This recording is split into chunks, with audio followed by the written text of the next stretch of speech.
Hi, Cindy Cross here from the Post and Rail, and I've just been out to the garden and I've completely ignored 90% of the cherry tomatoes and picked 10%. And what I was thinking was, how can I make these in such a way that I can store them for a while and enjoy them?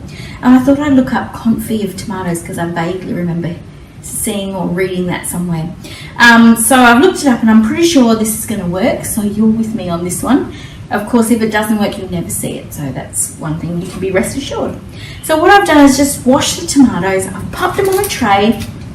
Baking paper is my best friend because I hate dishes. And I've put salt and pepper on top, and I've grabbed a few garlic cloves, tucked in. I've olive oiled, and I picked some thyme. And thyme is really good to do with tomatoes in the slow roasting. I'm going to roast these for about an hour. Not a super high heat because I actually want them to intensify. I want the juices to come out and then sort of semi go back in. So not a sun-dried tomato. Then when they're done, and I'm pretty sure they're going to be delicious and look great, I'm actually going to pack them in jars, fill it with olive oil and pop it in the fridge. That's what I'm thinking. But also I'm thinking it's only going to last 2 weeks like that under oil. So what's the other thing I can do? Well, I'm actually going to do some little freezer bags of them as well. So we all know that olive oil in the fridge goes solid, so it's not exactly the most attractive thing to pull out, but also I want to pull this flavour out of the freezer in the middle of winter, pop these little gorgeous things, I think they're going to be, on pizzas or in a pasta or something like that, and have the flavour of summer in the middle of winter.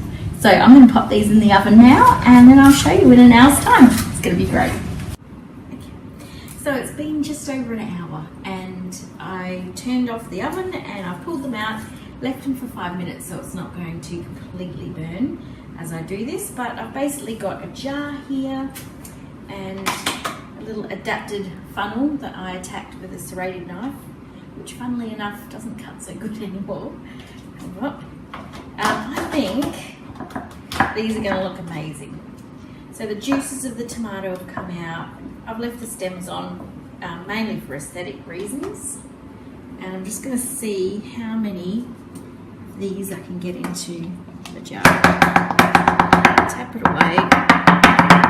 I reckon I'm pretty good there. So the idea being is, now that you've got the tomatoes in the jar, top it with oil.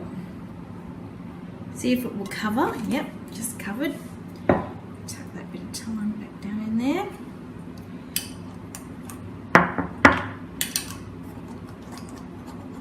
And that there, my friends, is a delicious thing that you can do with the copious quantities of cherry tomatoes that you get.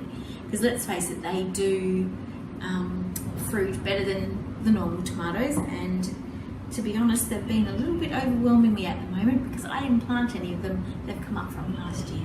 So, and of course, they're the best ones of the lot. So here's just something. Now that will last at least 2 weeks in the fridge. I wouldn't push it too much further, but let you know, be the tester of that one. That is going to imbue pasta sauce. It's going to ladden a delicious wood fire pizza. Or I could give it to someone. That would be a great gift. So, and you can see you're going to get quite a bit out of them. And I think I'm going to freeze them. I'm going to do these 2 jars, and then the rest I'm going to pop into freezer bags. And I think the flavour of these is going to be amazing.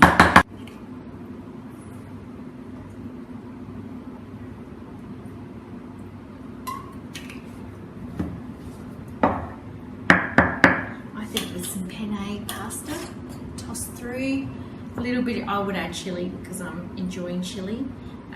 Bit of chilli, a bit of fresh ricotta or bocconcini, or even crumbled feta on top, some toasted pine nuts. Hello, deliciousness.